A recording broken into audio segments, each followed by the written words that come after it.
Cricket खेळल्यामुळे गेले ना, तर वय तुमचं आणि माझं बहुतेक एकच असेल. तुम्ही लढदाकट आहात. माझे गुडघे गेले म्हणजे माझं डोकं काय गेलेलं नाही. गुडघे जायचं मेन कारण म्हणजे तुमचं निरादेवर धरण आणि धोंबलकवडी धरण या डोंगरात ताद्यात मी पायी फिरलेलो आहे. पोलीस संरक्षण न घेता फिरलेलो आहे. त्रास होणारच ना बापू, साहजिकच आहे. रग होती अंगात, क्रिकेट खेळत होतो, मी व्यायाम केला, तेव्हा काय वाटलं नाही बाबा, आता अंगाशी येते. मंत्रालयात गेलो, आपल्या सगळ्यांच्या कृपेने 42,000 मतांनी मी पहिल्यांदा निवडून गेलो होतो. मंत्रालयात त्या काळात लिफ्ट काही चालू नसायचं. लिफ्टमध्ये बसायची भीती वाटायची, म्हणून मी 6 मजले वरनं खाली, खालनी वर, सर्व मंत्र. सकाळी 10 वाजता गेलो की संध्याकाळी 5ला बाहेर पडत. आणि म्हणून आज गुडघे गेलेत. आपल्या परवानगीने बसून बोलायची मी परवानगी मागतो, आपण द्याल अशी माझी अपेक्षा. मंडळी, इलेक्शन माझी नाही, मला कुठलं पद नकोय. माझ्या वैयक्तिक कुटुंबातलं कोण उभं नाहीये. आताच कोणतरी म्हणलं की वेगळे इलेक्शन आहे, हे बाकी खरं. आमच्या विरोधक म्हणतात की 30 वर्ष काय केलं. इथं पंडित काका बसलेत. पंडित काका 30 वर्षापूर्वी हे कमी घेण्याच्या आधी तुमच्या ग्रामपंचायतीचं उत्पन्न किती होतं आणि आता किती? 26 लाख झाले वार्षिक. हे कशामुळे झालं? शेजारची बिल्डिंगच होती. मला आठवतं की जयराज नाईक निंबाळकरांनी इथं पाईपलाईन केली होती की जे काय सोडायचे आणि काय हाल व्हायचे ते मला माहिती आहे. आठवण असलं तर बघा तुम्हाला. हे मला विचारतात 30 वर्षात तुम्ही काय केलं? पाणी तर आणलंच, इंडस्ट्री आणली, शिक्षणाची सोय केली. मी लहान होतो पण दुसरीत बाजारांच्या शाळेत, तुम्हाला कोणाला माहित नसेल राजवाड्यात ही शाळा भरायची. ती मुरजी कॉलेजची भव्य इमारत तुम्हाला दिसते, ती वाड्यात भरायची. ही पलटण एज्युकेशन सोसायटीची अवस्था आम्ही बघितलेली. इथं तरुण पिढी बसले. तुम्हाला वाटतंय की असंच असतं, असं नसतं, ते नव्हतं. आता ॲग्रिकल्चर कॉलेज आहे, मोदोजी कॉलेज आहे, इंजिनिअरिंग कॉलेज आहे. पुढे कदाचित आपण वैद्यकीय महाविद्यालय इथं काढू, खाजगी काढू. सरकारी काढायचं काय आपल्याला कारण नाही. सरकारी आपल्या जिल्ह्यात आहे, त्यामुळे सरकारी काढायचं काय आपल्याला कारण नाही. 30 वर्ष काय केलं? जे काही केलं ते घालवायला हे आले. निरा देवघरच्या पाण्याचं तुम्हाला सांगितलं गेलं की मी आणलं पाणीदार खासदार. धरण झालं 99च्या आसपास सुरू, उशीर झाला 2009 पर्यंत. हे मान्य. प्रकल्पग्रस्तांचे प्रश्न सोडवणे हे आयत्या वेळावर, आयत्या पिठावर रेगा मारायला हे ग्रस्त आले. आज पाईपलाईनचं पाणी तुमच्याकडे येणारे सांगतात, येणारच आहे पाणी. धरणच नसतं तर पाणी कुठं आलं असतं? 66 किलोमीटरवर कालवे येऊन थांबले. अंधोरी बापुरा, तुमचं आजोळे तिथे वरती वाघोशी, तिथपर्यंत पाणी आलं होतं माझ्या काळात. नशीब मोठं घेऊन हा माणूस निर्माण झालेला आहे. माझं काय इथल्या उमेदवारांच्या बद्दल फारसं काय बोलायचं नाही. ठीक आहे, पाईपलाईन आलं, चांगलं झालं. फलटण तालुक्यात पाण्याची एंट्री होणार आहे, नक्की होणार आहे. 6 तारखेला मला जमलं तर मी एक पत्र छापणार. माजी खासदारांनी हे 4 TMC पाणी जे निरा देवघरचं सेविंग झालेलं आहे कलाटे साहेब, सांगोल्याला द्यावं आपलं सोडून, असं पत्र दिले. आजी दादाही तेच पाणी मागत. आपलं पाणी, आपली धरणं, आपल्या जमिनी. आताच कोणतरी म्हणलं ना की आम्ही विनामूल्य जमिनी दिल्याच ना. तुम्ही सर बोलले म्हणूनच झालं हे सगळं. प्रकल्पग्रस्तांच्या त्यागाने जेवढं झालं तेवढं तुमच्या त्यागाने झालेलं आहे. मला आठवतंय, मला वाटतं मी तरटे माळ्यात का तरटे वस्ती, मला वाटतं काकींचा वाडा तिथे होतो. तिथं प्रचाराला 95 साली गेलो होतो. त्यानं म्हणलं की मी तुम्हाला पाणी आणून दे. गरीब माणूस समोर बसला होता. अरे हे तर याला तो ओळखतो, त्याला तर चांगलाच ओळखतो. फौजी नाही माताडी आमचा रंगोलीवाला आहे तो. दाढी दाढी केस तो नाही, हे नव्हता. बरोबर तो म्हणाला कशाचं पाणी, आम्ही 15 वर्ष ऐकतोय पाणी आहे पाणी. इतकी निराश झालेली ही लोक. आणि हे पाणी आणण्यात आपल्याला यश मिळालं, त्यात सर्वांचाच वाटा आहे. बलकवडीचं पाणी आदरकीत आलं तेव्हा चिमणराव काकांना आदराने प्रेमाने बोलवलं. डॉक्टर कृष्णचंद्र भोईत्यांना बोलवलं. मी म्हणलं नाही की माझ्या एकट्याने पाणी आलं, मला म्हणता आलं असतं. अहो तुम्ही हिर काढली दुसरं मोटर बसवाय गेलं. हा कोण दिनकर का? पाटी टोपी दिसली मला इथे. अरे मोटारी नाही, फ्यूज नसलेले फ्यूज मोटारी बसवत आहेत, काय त्याचा उपयोग आहे? माझं म्हणणं एकच आहे की मला ह्या भागाकडनं फार मोठी अपेक्षा होते की दिलेलं पाणी हे तुमच्या भागाला जास्त मिळालं. बलकवडीचं उमेदवार काय आमचे निवडून येत नव्हते का हो?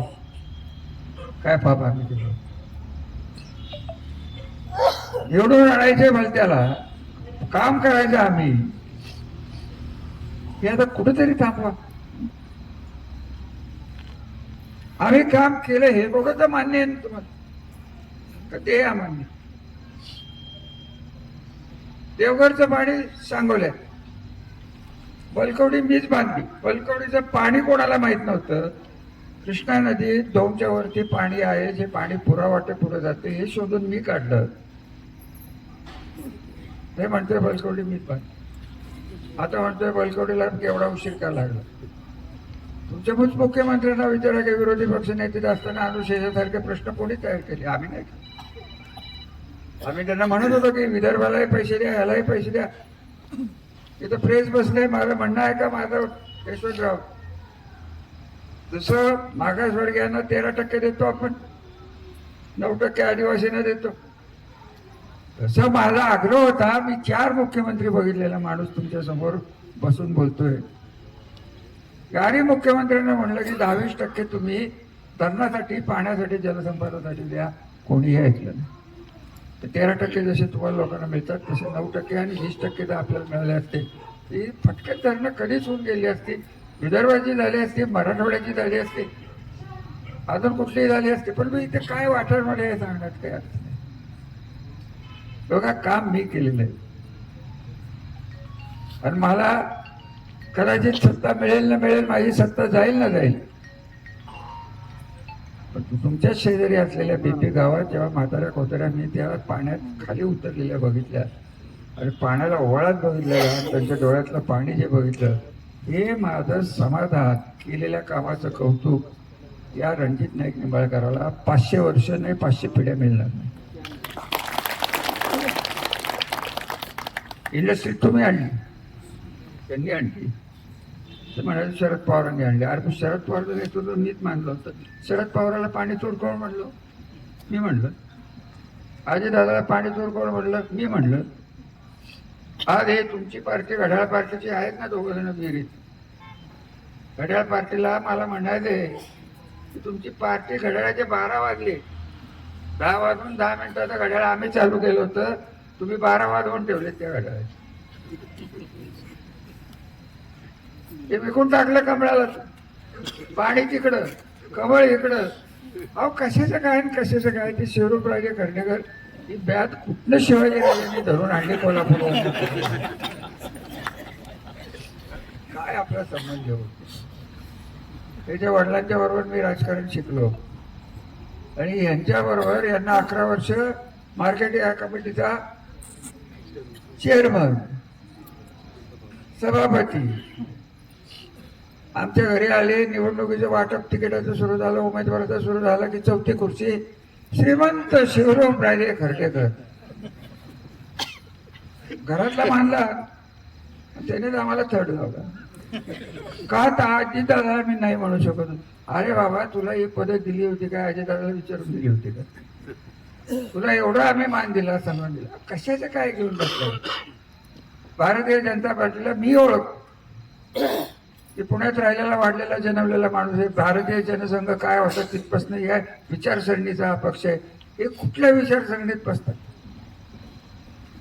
हा मला आत्ता इथे येताना एकाचा फोन आला, बघा नाव नाही सांग, कशाला धावपळ करतोय, तुमच्याच भागातला मुलगा आहे.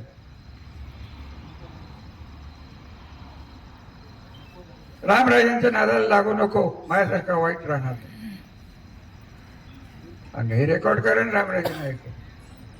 ते कोण म्हणलं असेल? मा खा रणजित नाईक म्हणलं. मा खा हे नवीन नाव आहे, माझी खासदार. ते जरा तुमच्याकडे असं काय असलं तर ते मोठं करून लाव. तुमची काय टेक्नॉलॉजी आहे मला काय कळत.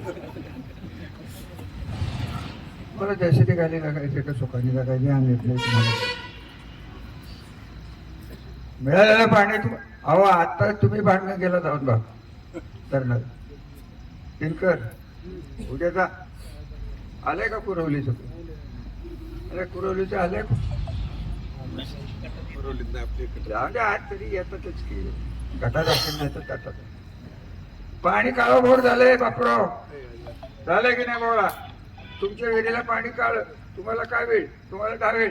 आणि हा म्हणतोय मला मत द्या, आणि तुम्ही देताय का? तर रात्री 5,000 आले खडखड खडखड. मला दोष करून देऊ, काम केलं तर मला श्रेय द्यायचं राहिलं बाजूला. काम न केलेला तुम्हाला आरोग्याची या माणसाला काळजी नाही. पोलीस तुमच्या मागं किती फोन या वाठारमधनं मला आलेले आहेत की आम्हाला वाचवा. ॲट्रॉसिटीचे गुन्हे, याचे गुन्हे, त्याचे गुन्हे, गुन्हेच गुन्हे, गुन्हेगारच गुन्हे लावतोय आणि गुन्हेगारच पोलीस संरक्षणात फिरतोय. असं चित्र भारतात तुम्हाला कुठेही मिळणार नाही. हे इथं आपल्या परिस्थितीमध्ये 2 गाड्या पुढं पोलिसांची. मी डोंगरात फिरलो, गुडघे दास्तोपर्यंत फिरलो. एक गाडी माझ्याकडे नसायची. मला आठवतंय ते पश्चिम खंडाळ्यात मी फिरत होतो. मी नगरपालिकेचा नगराध्यक्ष होतो म्हणून मी त्यांची गाडी घेऊन फिरत होतो. फॉरेस्टचे अधिकारी जोरात चालले होते, त्यांच्या मागे मी फिरतो. यशवंत माझ्यावर विश्वास ठेव, गाडीला आग लागली. 3 महिन्यात फॉरेस्टची सगळी क्लिअरन्स घेतली, फॉरेस्टची क्लिअरन्स घेतली. अहो एक कष्ट करून मी तुमच्याकडे मतं मागतोय आणि तुम्हाला पाणी दिलंय आणि तुम्ही 5,000साठी माझ्या 30 वर्षाची किंमत करणार. मला तुम्ही एकदा या इलेक्शनमध्ये स्पष्ट सांगून टाका की तुम्ही पाणी दिलं, आमच्यावर काही उपकार केले नाहीत. तरुण पिढीला मला सांगायचंय तुम्हाला दुष्काळ कधी बघायला मिळालाय? 2-4 मुलं दिसतात बाबूराव, नाही शक्यच नाही. तुमच्या मुलांनी कधी दुष्काळ बघितला? रोजगार हमी बघितले कधी? पाणी आल्यापासून एक टीम आत्ताची महिला बोलली शरीच्या वाडीची, याचा तुम्ही जर काही उपयोग होणार नसेल मला राजकीय दृष्ट्या, कारण यांच्याशी लढाई माझी भारतीय जनता पार्टीशी लढाई नाही अजिबात. मी स्वतःला एवढं मोठं समजत नाही. तुम्ही मोदींशी लढावं. हे म्हणाले मोदींच्या पेक्षा जास्त विकास खर्च मी केलाय. दिवसाला नाही, मिनिटाला 1,000, मिनिटाला 1,000. पैसे नाहीत कोटी. आता काय तुम्हाला या माणसाचं सांगू, तो काय झालंय ते बरं का, आपले पाय जमिनीवर आहेत, बरोबर आहे? तिथे पाय वरच असतात, खाली येतच नाही का. अशा माणसाचे नेतृत्व हे भविष्य तुम्ही त्यांच्या हातात दिलं असणार. देणार आहे की नाही तुम्ही ठरवा. या दिवसात पक्ष महत्वाचा नाही, उमेदवार महत्वाचा नाही. आम्ही दिलंय हे महाराष्ट्र केसरीचा सुपुत्र इथं उभा आहे. तुमच्या गावातली सौभाग्यवती मॅडमच दिली मला. आणि तिकडं सुरवडे नावाचं एक फार मोठं गाव आहे, भयंकर मोठं आहे. तिथे एक भयंकर पाटील राहतो.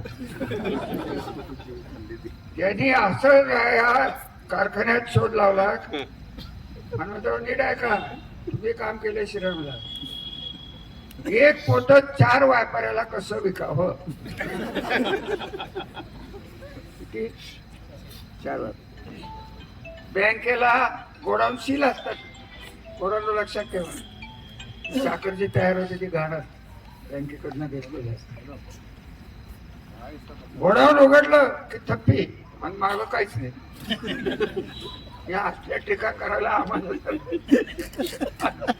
हे ज्येष्ठ नेते आणि हे सुरवडीचे राजे आणि सुरवडीची मत आहेत म्हणून त्यांचे पुतणे का चिरंजीव मला 20 वेळा माझ्या पाया पडला. माझं हॉटेल वाच किती वेळा 12 कोटी भारतीय बँकेचं 20 वेळा माझ्या. अरे त्याला म्हणावं तू मत मागण्यापेक्षा एका कधीतरी बापाला जमलं नाही तेवढं एवढं कर की बाबा 17-18 एकोणीसला कारखाने आम्ही खाल्ले, आम्ही उडवले, आम्ही शेवटचा चेअरमन तोच होता यशवंत दादा काय त्याचं नाव धनंजय दादा. अहो फार दादा झाले ते शमशेर दादा, रणजित दादा, धनंजय दादा. आणि निर्लज्जपणे माणसं मतं मागतात आणि काहीच न विचार करा तर तुम्ही 5,000साठी मतं देता. तुम्ही देत असाल नसेल मला माहिती. तुम्ही रिपोर्टर तरी काय फार वर्ण पडलाच असेल बातमी. यांना बोलल्याशिवाय मला बरंच वाटतं. झोपच येत नाही त्यांना ऐकल्याशिवाय. अहो लगेच न्यूज तयार होते ना, राम राय लगेच निषेध करारे निषेध. माझीच पोरं आहेत, मीच वाढवलीत, मीच तयार केले. काय तुम्ही घेऊन बसला त्या रणजाला तर काय तुम्हाला सांगू काय त्याला दादा म्हणायचे. 10 फुटाचा निव्वळ रिकामा डोक्याचा माणूस काय घेणं त्याने. काय मिशा वाढवते जॅकेट घालते इथे इतके महिला बसते. कोणाच्या घरी मिक्सर आहे का हातवर करा मिक्सर आहे सगळ्यांच्या घरी. जर मिक्सर बिघडला ते एक अत्यंत तज्ञ माणूस म्हणजे रणजित दादा. त्याची डिग्रीच आहे की स्वयंपाकघरातली मशिनरी काय म्हणतो आपण नाही नाही हे अजून काय काय असतं की स्वयंपाक हा होम अप्लायन्स काय जाऊ दे. हे बघा मंडळी मी चिंगलीचा विषय करत नाही. ह्या माणसाला नाही धड अक्कल न धड बोल. फक्त नशिबाने 19 साली चान्स मिळाला. मला त्यांना 4 प्रश्न विचारायचे. पहिला प्रश्न, आपलं जे उपळव्याचं पवित्र तीर्थक्षेत्र आहे ऐका तुम्हाला तर सांगायची मला हौस झाली म्हणून तर पाणी प्यालो कसा गेला बोंबलून बोंबलून. तिथं आपण पगार किती देता कोणाला हात चिटवायला वरती तर काय आम्हाला काय घेणं. आणि दरवर्षी जेव्हा चिटपाय आपण नोकरीला ठेवतो तेव्हा त्याच्यावर आपण कर्ज कमीत कमी 25 लाख लावता का. पहिला पगार वेळेवर मिळतो का. उसाला बिल व्यवस्थित देता का. आणि आपण जी इंडस्ट्री काढली स्वराज्य दूध संघ काय ते विकलं कोणाला किती कोटीला. त्या माणसाला ईडी मध्ये कोणी घातला, त्याची पतसंस्था कोणी घातली. पाणी तुम्ही सांगोल्याला द्या हे म्हणला की नाही. नीरा देवघरचं पाणी शरद पवारांनी अजित पवारांनी चोरलं हे तुम्ही म्हणला की नाही. हे एकदा आयुष्यात नाही त्यांच्या अख्ख्या खानदानात कधीतरी खरं बोलून दाखवा की मी हे बोललो काम न करता केलं. बाकी काय माहिती भांडणच नाही. तुम्हाला आपलं खरं ते सांगतो काहीही भांडण नाही ते. हा भांडायचं असतं कोणाशी त्याला अक्कल असतं त्याशी भांडावं नाही. तो गेले भेटलाय ते त्याला काय भांडायचं ते. आता अशा माणसाच्याकडे जर तुम्हाला पाहिजे असलं तर माझं स्पष्ट म्हणणं आहे तुम्हाला मतं टाकायचं स्वातंत्र्य आहे, पैसे खायचं स्वातंत्र्य नाही आहे. जर येत कदाचित कोणाला जर पापच डोक्यात आलं. माझं म्हणणं आहे माझ्या आयुष्याची किंमत 30 वर्ष मी तुमच्यासाठी काम केले त्याची किंमत तुम्ही एका रात्रीत 5,000 करणार. पण माझी 30 वर्ष द्या की माझ्या आयुष्याची, माझी मुलाबाळांच्या बरोबर मी आयुष्य काढलं. मी तुमच्या मुलाबाळांची चिंता करतो. तर कारण असं आहे, ते बसलेत महाराज, यांचे हाल बघितलेत मी कळमवले, समोरच बसले. मस्जिद मंदिरात येत होतो की नाही रे बाबा? शशिकांत शिंदे ते मित्र, तो बांधतोय 6,000चा फ्लॅटून हा बसलाय एका गोलपटावर झोपायचं. विचारून तुमचं खोटं आहे. खरं आहे का रे बाबा? हो मग हा होतं. हवा अशी किती उदाहरणं सांग. सर्वसामान्य माणसाची चिंता करत करत करत ही माणसं तुरपायला पाहिजे, इकडे आपल्याकडे आणायला पाहिजे, कमीत कमी 4 महिन्याचं पाणी द्यायला पाहिजे. फक्त मुलांना शिक्षण देऊन जमणार नाही, त्यासाठी नोकरीची सोय करायला पाहिजे. या सगळ्या गोष्टीचं प्लॅनिंग करायला जे लागलं, त्याच्यात ही 30 वर्ष गेली ना. 30 वर्षाच्या नंतर हा राक्षस जर इथं आला तर तो पहिलं काय करेल, तो श्रीराम कारखाना बंद करेल, साखरवाडी बंद करेल, पाणी सांगोल्याला नेईल. आणि तुम्हाला काय मिळेल? परत रोजगार हमी. आता मला बापराव म्हणले, एक फोन केला ना, एक आमदार निवडून आले, त्यांना भेटायचं आहे पुन्हा.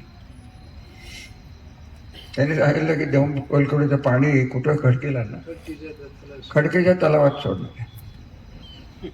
त्याचं गाव कुठलं? धुमाळवाडी मला वाटतं. त्याला पाणी कोण देतं? मी. आणि हा सांगतोय, अरे बाबा आमदार झालाय, फार मोठी माणसं या फलटण मतदारसंघात ना आमदार म्हणून मंत्री म्हणून निवडून गेली, मी सोडून. तर नीट वाग. सालकरी गाडी असल्यासारख्या माझी खासदाराच्या मागं का शेपूट बनून राहतो? स्वतःला डोकं वापर. त्याचे वडील फार चांगला माणूस होता बापूराव. कोणाचे नाव काय? फार चांगला माणूस, सुधाकर बाबा, माहिती आहे, सज्जन माणूस. हा सज्जने नाही, दुर्जनच आहे. हाही निर्बुद्ध म्हणून याच्या मागे लागलाय. त्याचं काय चांगलं होईल? एक माणूस दाखवा, एक कुटुंब दाखवा की माख हा रणजितसिंह नाईक निंबाळकर यांनी त्याचं चांगलं केलं आहे. अशोक जाधवापासून सुरुवात करा.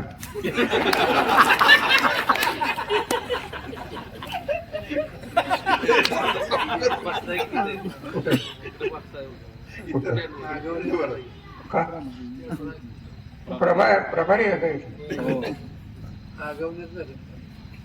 आगवण्याचं काय झालं? सुखी आहेत ती. कोण सुखी आहेत? अरे बाबा, बंदोबस्त नाही, तुझी मुलं आत्महत्येला प्रवीण करणारी असतील, करणार असतील तर काय या माणसाला अर्थ आहे? त्या मुलीचे फोटो आज आहे माझ्यासमोर. काय बोलतो? आणि ही माणसं तुम्ही वर वाढवून ठेवता. काय विचार करताना आपलं माझं सोडावं तुम्ही. तुमच्या कृपेने मला बरंच मिळालं. मला काय घेणं देणं नाही राहिलं, सत्तेचंही राहिलं नाही, कधीच नव्हतं. शरद पवारांना मंत्रीपदही कधी मागितलं नव्हतं, मिळत गेलं मला. शरद पवारांनी माझं मेरिट बघितलं म्हणून मिळत गेलं, काम बघितलं म्हणून मिळत गेलं. टिकत राहिलं, जिल्हा सांभाळला, सगळं सांभाळलं. हे काय करतात? काही करत नाहीत. हे स्वतःच्या ताकदीवर या राजकारणच करू शकत नाहीत. त्यांना मानशी पार्टनरशिप करायला लागते, तरी तर राजकारण. कशासाठी हे करायचं चाललंय? मला तुमचीच दया यायला लागली. मी तुम्हाला खरं सांगू का, माफ करा, मी मतं मागायला आलो आणि तुम्हालाच लेक्चर करतो. तुम्ही काय वाढवून ठेवलंय हे तुम्हाला कळत नाही. आणि ह्या इलेक्शन मध्ये जर हे तुम्हाला कळलं नाही, ह्याच पद्धतीने झालं तर त्यांचं कल्याण होईल, पण तुमचं काय होईल हे त्यांनी इथं बसलेल्यांनी, जे ऐकत असतील त्यांनी सगळ्यांनी विचार करून मतं टाकावीत. एवढीच माझी विनंती. मला द्या म्हणत नाही. माझ्यासाठी मतं मागितली आहेत, दीपकराव चव्हाणांच्यासाठी मतं मागितली आहेत, माझ्या भावासाठी मतं मागितली आहेत. आमच्याकडनं काय वाईट झालं ते तरी सांगा आम्हाला. एकाने उठून सांगा. ज्यांनी वाईट केलं नाही त्याला घरी घालवायचं, जो काहीच करत नाही नुसतंच वाईट करतो त्याला दिल्लीला पाठवायचं.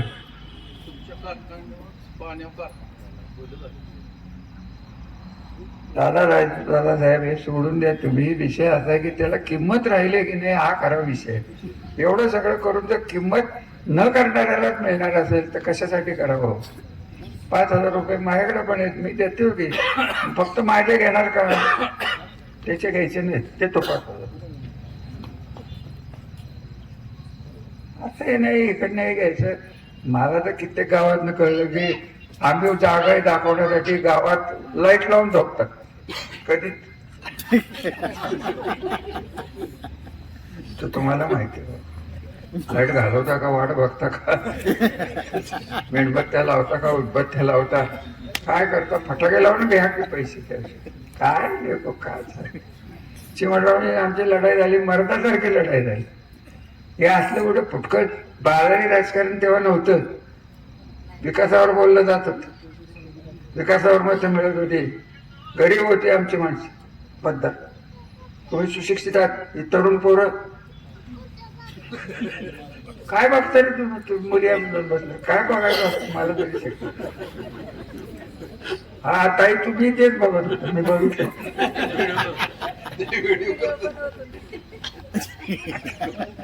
अहो मी मजा करतोय, माफ करा, माझी सवयच मजाची आहे.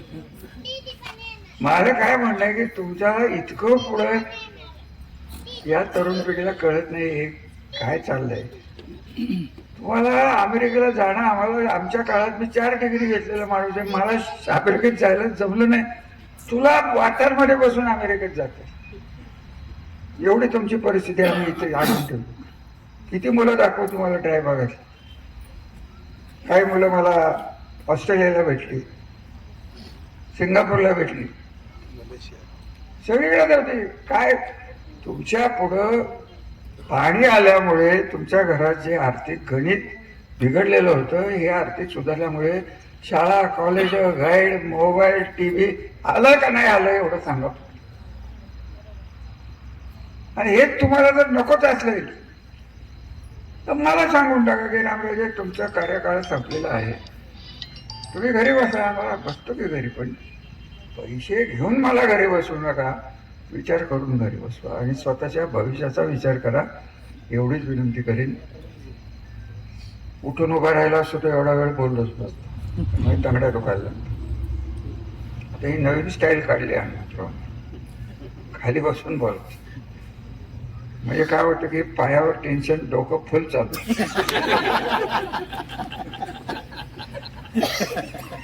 आता आपले 2 उमेदवार येत आहेत ना. निलेश बाबा उभा राहा, नमस्कार कर.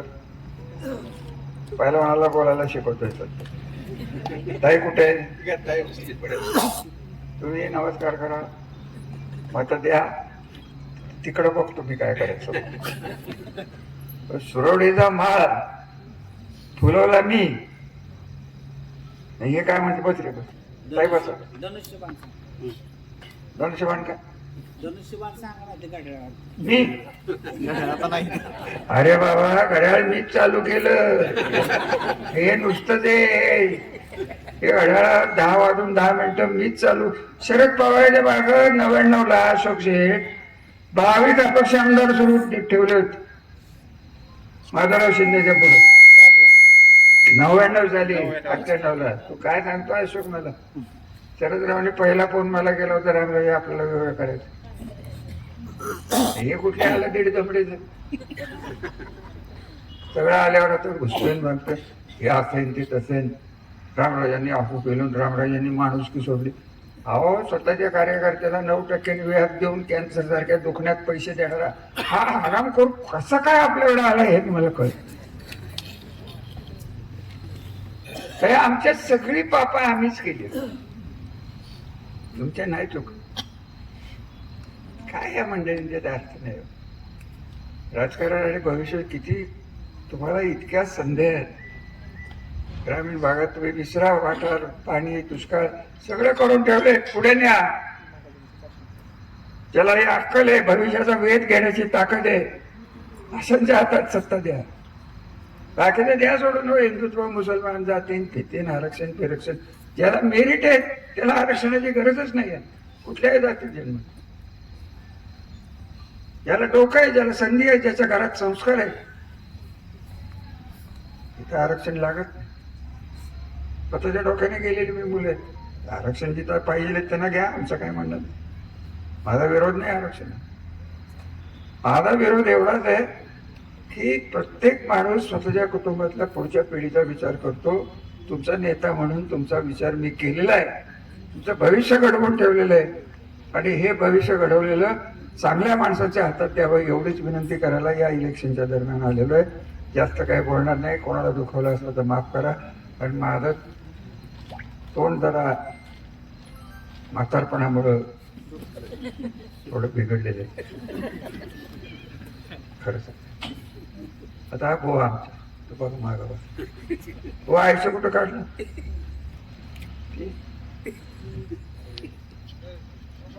दुसरा माता त्यांच्या टाटा स्टीलला कायम जाणार. काय तुम्हाला सांगू, चांगले दिवस काढले या लोकांच्यात. माझं आयुष्य तुमच्याप्रमाणे चांगलं गेलं, समाधान मिळालं, आयुष्य कृतार्थ झालो. आयुष्य माणसाचा जन्म मिळणं हे सोपं नसतं. तुमच्या सगळ्यांच्या कृपेने ह्या कृतार्थ झालेला माणूस. तुम्हाला सांगू शेवटची एक मजा. 4 दिवसाचा होतो तेव्हा माझी एक कुंडली लिहिली होती. किती दिवसाचा होतो? 4 दिवस. माणसाला किती ह्याच्यातनं दादासाहेब जायला लागतं, 32 सहस्त्र का काय असतं ते योधी. हा माझा शेवटचा जन्म आहे, मला मोक्ष मिळणार आहे. कोण मागोबाकडं करणार. आता तिथं ते भेटून आहेत म्हणजे मिळवलं, नाही तर तिथे तेव्हा जास्त काय बोलत नाही. वेगळीच जाऊन बडबड करायची. आपण आलात, थंडी वाऱ्यात बसलात, मतदान द्याल ही अपेक्षा. धन्यवाद. जय महाराष्ट्र.